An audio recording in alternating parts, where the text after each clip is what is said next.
The ballroom of the Hale Charity Gala shimmered with unbearable luxury, every corner drenched in gold light from towering crystal chandeliers that reflected off diamonds, champagne glasses, and the polished arrogance of Manhattan's elite. Richard Hale stood at the center of it all like a man who believed the world still bowed to him, smiling confidently as investors, politicians, and socialites surrounded him, all laughing at his carefully crafted charm. Tonight was supposed to be another victory, another display of his success, another reminder that he had moved on from the past he once called a mistake. But then the doors opened, and everything stopped. Donna Carter stepped into the room, not the broken woman Richard had erased, not the silent ex-wife he had humiliated and discarded, but someone completely different, calm, composed, dangerous in her silence. Her black gown flowed with quiet elegance as she walked forward, every step echoing through the frozen silence of the room. Conversations died mid-sentence. Glasses paused halfway to lips. Even the music seemed to fade, as if the entire ballroom had instinctively understood something had shifted. Richard's smile faltered the moment he saw her, and then he saw who was behind her. The air changed instantly. A second figure entered the ballroom behind Donna, tall, immovable, dressed in a perfectly tailored black suit that seemed to absorb the light rather than reflect it. His presence alone silenced even the most powerful men in the room. Fear arrived before recognition, but when recognition came, it spread like fire through dry wood. Lorenzo Rodrigo, the Italian Mafia king. Richard went still, not because he didn't know the name, but because he did. And men like that were never supposed to be here, especially not beside her. 3 years earlier, Donna Carter had been untouchable in her own world, the elegant wife of billionaire Richard Hale, admired at galas, praised in magazines, and envied by women who believed she had everything. But behind closed doors, her life was slowly being rewritten without her consent. It started with silence, then distance, then control disguised as concern. Richard began making decisions for her life without asking. He corrected her opinions in public. He dismissed her ideas in private. He removed her from business conversations, then told the world she was not built for power. And then came the night everything ended. At a high-profile investor event, Richard announced their divorce as if it were a business restructuring, smiling as he told the world she had become a liability to his empire. He didn't look at her when he said it. He didn't need to.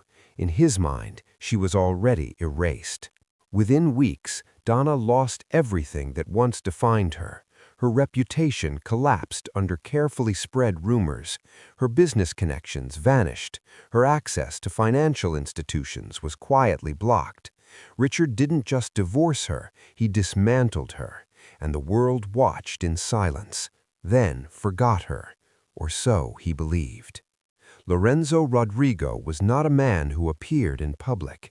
His name was spoken only in whispers across Europe's underground corridors of power, where governments pretended he didn't exist and criminals prayed they never attracted his attention. His empire stretched across continents, banking, shipping, security, and industries that never appeared on official records. But beneath that polished surface existed something far darker, something even powerful men refused to discuss. Because Lorenzo Rodrigo didn't negotiate with weakness, he eliminated it. So when he walked into Donna Carter's life 2 years ago, it had not been with offers of comfort or sympathy. It had been with a file placed quietly on a table, containing everything about her downfall, her divorce, and the destruction of her name. He didn't ask questions, he stated facts. You were betrayed. That was all he said. No emotion, no judgment, just the truth. Then he made her an offer, not of love, but of alignment, a strategic partnership, protection in exchange for loyalty, power in exchange for precision, a chance to rebuild herself under something far stronger than the world that had broken her. And Donna, who had learned what helplessness felt like, accepted, not because she trusted him, but because she understood something about him immediately. He did not lie, and in her world, that was rarer than kindness. Donna Carter did not return to America immediately. She disappeared into Europe instead, rebuilding herself in silence. She studied business structures that once intimidated her. She learned how money truly moved through international systems. She trained herself to think like the people who destroyed her. And through it all, Lorenzo Rodrigo watched from a distance, never interfering unless necessary, never offering comfort, only opportunity. She was not his project, she was his asset, and slowly she became something more dangerous than both, a partner, not in emotion, but in strategy. When she finally stood again, she was no longer the woman Richard Hale had discarded. She was someone sharper, quieter, controlled, the kind of woman who could sit in a room full of predators and decide which ones would survive the conversation. And then, just when she had fully disappeared from the world that once rejected her, she received the invitation, a charity gala in New York, hosted by Richard Hale, a celebration of his success and a public reminder of her downfall. Lorenzo did not stop her from going. He only asked one question: do you want closure or correction? Donna's answer was simple: both. The ballroom felt different when Donna Carter entered it again, not because it had changed, but because she had. Richard Hale stood among his guests, laughing confidently, performing success like it was second nature. His fiancée clung to his arm, smiling for cameras, completely unaware that the past he thought he buried had just walked into his empire. Donna did not rush, she did not hesitate. She crossed the ballroom with slow, deliberate steps, her presence cutting through the noise like a blade. Conversations faded one by one until the entire room was watching her without understanding why.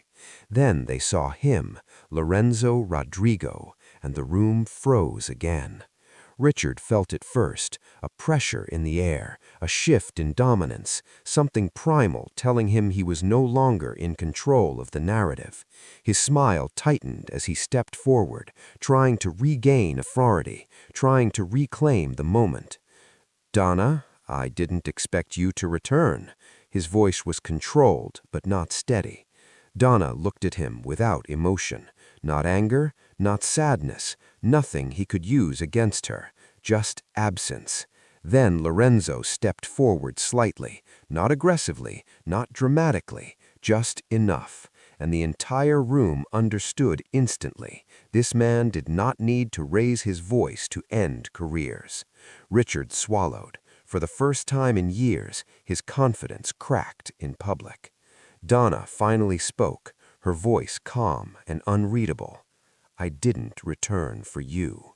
Silence swallowed the ballroom again, because everyone realized something terrifying in that moment. Donna Carter was no longer the woman Richard destroyed, and Lorenzo Rodrigo was not there as a guest. He was there as protection. And in the world of power and money, protection like that always meant one thing: war was coming, and Richard Hale had no idea how badly he was already losing. Richard Hale forced a smile that no longer reached his eyes. The ballroom had not returned to normal. Even as guests pretended to resume conversations, their attention kept drifting back to Donna Carter and the man standing beside her like a shadow that refused to leave. Richard took a slow breath, trying to rebuild control the way he always did, through image, through charm, through dominance. But something inside the room had already shifted, and no amount of wealth could restore what had just been broken. He stepped forward again, softer this time, as if lowering his voice could lower the tension in the air. "I see you've reinvented yourself." Donna didn't react, not even a blink. That silence hit harder than any insult. Lorenzo Rodrigo remained still beside her, his gaze scanning the room with quiet precision, as if every person there had already been measured, categorized, and marked. Richard noticed it, and for the first time he realized something uncomfortable. Lorenzo wasn't watching the room like a guest, he was watching it like territory.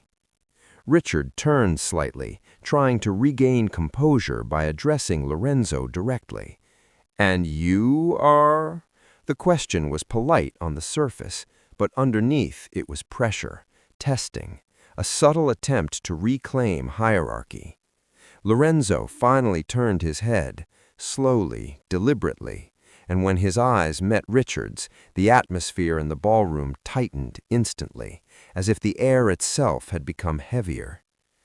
"I am someone you do not need to know," Lorenzo said calmly. His voice was quiet, almost soft, but it carried something far more dangerous than volume, certainty. Richard's jaw tightened. "That's not how invitations work," he replied, trying to sound amused. Lorenzo studied him for a moment longer, then looked away as if Richard had already been dismissed from relevance. That single gesture did more damage than words ever could, because powerful men were not used to being ignored, especially not in their own empire. Richard turned back to Donna, forcing warmth into his voice. "You picked an interesting companion." Still no reaction. Donna simply looked past him, as if he were standing in front of her, but no longer existing in her world. That was when something inside Richard snapped, subtle, invisible, but real. He smiled again, sharper this time. "You always had a talent for choosing unusual paths after me." A few guests nearby stiffened. The insult was wrapped in elegance, but everyone heard it.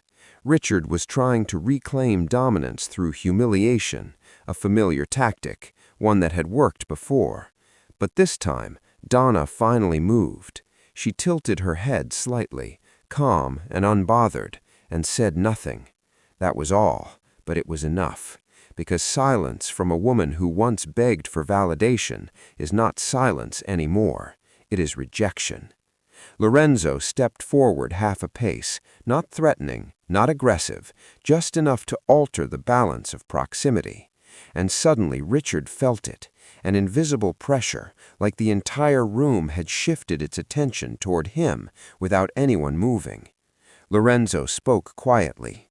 "You speak too much for a man who has already lost control of his room." The words were simple, clean, almost polite, but they landed like a verdict. Richard's jaw tightened for a fraction of a second before he recovered it. "This is still my event." Lorenzo studied him, then replied without emotion, "No." That single word froze Richard more than any threat could, because it wasn't a challenge, it was a correction. And corrections, in the world of men like Lorenzo Rodrigo, were never spoken without certainty behind them. The ballroom noise faded slightly in Donna's mind as something deeper resurfaced. Not the present, but the past. Richard's voice. His decisions spoke as if they were final truths. The way he used silence to control her. The way he erased her opinions slowly, carefully, until she stopped offering them at all. She remembered the night it truly ended. Not the public divorce, but the moment she realized she had already disappeared long before it. A private dinner, a conversation where her dreams were quietly dismantled in the name of logic. A future she was told she didn't understand well enough to pursue. And worst of all, the way she believed him. Donna blinked once. The memory faded, not with pain, but with distance. Because now, standing in this ballroom again, she understood something clearly. The woman who survived that life was not the same woman standing here today. Across the room, whispers began to spread again. People were no longer just watching, they were analyzing. Who is she with? Why is he so calm? Why does Richard look unsettled? And most importantly, Why does the man beside her feel more powerful than everyone else in the room combined? A senator leaned toward a businessman nearby. "That's not normal security," he muttered. "That's not security," the businessman replied quietly. "That's ownership." Donna heard none of it, but Richard did, and it made his chest tighten, because perception was everything in his world, and tonight perception was slipping away from him. Richard forced himself to regain momentum. He lifted his glass slightly, smiling at nearby guests as if nothing was wrong. Then he turned back to Donna again. "Since you're here," he said casually, "I'd like you to meet my fiancée." A blonde woman stepped forward, smiling politely, unaware of the tension underneath everything. Richard placed his hand on her shoulder. "This is Evelyn." A pause, then the subtle strike. "She's everything I needed after complications." The insult was quiet but deliberate, a reminder, a rewriting of history, a public dismissal of Donna's entire existence. A few guests shifted uncomfortably. They expected a reaction. Donna gave none. Instead, Lorenzo Rodrigo spoke softly from beside her. "You mistake silence for weakness." Richard turned slightly. "What?" Lorenzo's gaze stayed forward. "It is not weakness." A pause. "It is restraint." And in that moment, Richard understood something terrifying. He was not dealing with a woman he could provoke, or a man he could impress. He was standing in front of a system he did not understand, and systems like that did not argue, they ended things. Richard Hale finally changed strategy. If subtle power wasn't working, he would go public. He raised his glass slightly and tapped it, drawing attention across the ballroom. "Before we continue," he announced with a polished smile, "I'd like to thank everyone for attending tonight, especially those who still understand what loyalty and legacy mean." A few polite laughs followed. Donna stood still. Lorenzo didn't react. Richard's gaze drifted deliberately toward Donna. "And of course, it's always interesting when people return to places where they once struggled." The room tensed. Now it was no longer subtle. It was direct, a calculated humiliation. He was trying to turn the entire ballroom against her. Donna slowly lifted her eyes, calm, unshaken, but Lorenzo moved first, not forward, just slightly turning his head, and that was enough, because suddenly Richard felt like he had spoken too loudly in a room where silence had more authority than speech. Lorenzo Rodrigo finally spoke, not loudly, not emotionally, just clearly enough for the nearby guests to hear. "You mistake the audience for protection." Richard frowned slightly. "I don't need protection. This is my event." Lorenzo's eyes stayed forward. "No." A pause. "Borrowed power is not ownership." The words landed cleanly, too clean. A few guests stopped smiling because they understood exactly what was happening. Richard wasn't in control anymore. He was being evaluated. Donna finally stepped forward slightly, not aggressive, not emotional, just present. For the first time that night, she looked directly at Richard, and when she spoke, her voice carried something new. Distance. "I didn't come here for you." The ballroom grew quieter. "I didn't come here for closure." A pause. "I came because I no longer avoid places where I once felt small." Richard's jaw tightened, but Donna didn't stop. "And I no longer feel small anywhere." Silence. Not shocked silence, respectful silence, even confused silence, because the woman Richard erased was no longer standing in front of him. Someone else was. Richard looked around the room. He needed support, validation, something. But what he saw instead unsettled him. People weren't laughing anymore. They were watching, carefully, evaluating. Even his closest allies were no longer certain how to react, because Lorenzo Rodrigo's presence had changed the rules, and rules in elite circles were everything. Richard realized something cold. He was losing the room. Not loudly, quietly, completely. Lorenzo finally turned slightly toward Richard. For the first time that night, he gave him full attention, and when he spoke, It wasn't a threat, it was instruction. Sit down. One sentence. No emotion, no emphasis, but the effect was immediate. Richard froze, not because he was ordered, but because no one had ever spoken to him like that in public. Not in his world, not in his empire. A few guests held their breath. Richard forced a smile. "I'm sorry?" Lorenzo didn't repeat himself. He didn't need to. The silence after was the answer. Something changed in the ballroom. Subtle, invisible, but undeniable. Guests stopped whispering. Bodyguards adjusted posture. Even the band softened their music instinctively, because everyone felt it now. The hierarchy had shifted, and Richard was no longer at the top of it. Donna noticed it too. Not fear, not excitement, awareness.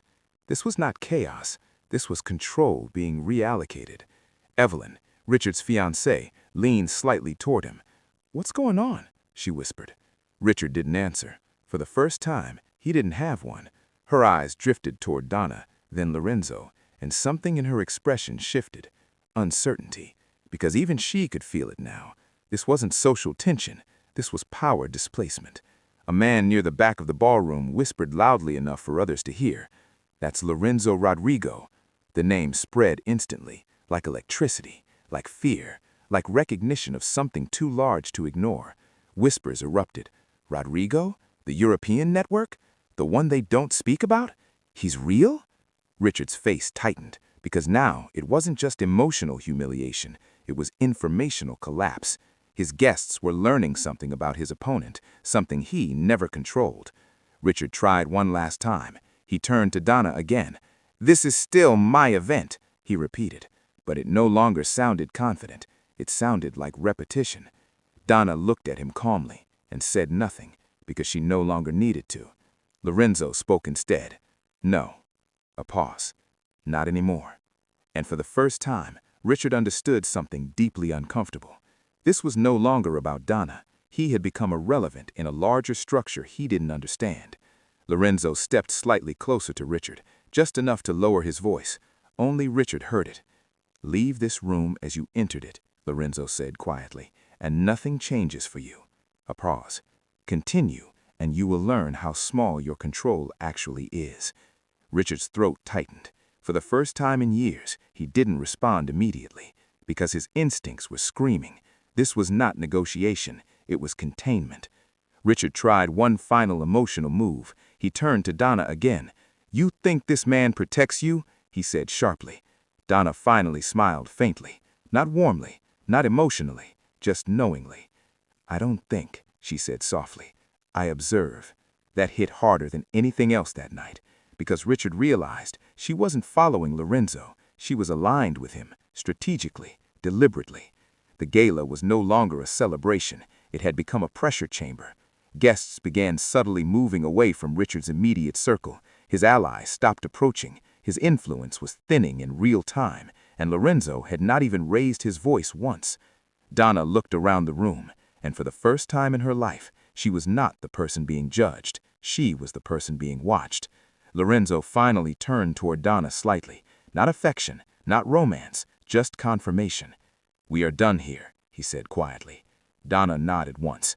Richard stepped forward. "You don't get to—" But he stopped mid-sentence, because Lorenzo looked at him, fully, and for the first time, Richard felt something he had never felt before. Small.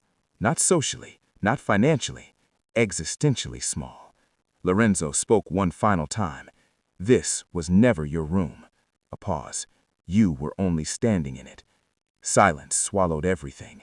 Donna turned away first. Lorenzo followed beside her, and as they walked out of the ballroom, no one stopped them. No one spoke. No one even moved. Richard Hale remained standing in the middle of his own gala, watching the two people he tried to erase disappear together. And for the first time in his life, he understood what true power looked like. It didn't shout. It didn't argue. It simply left.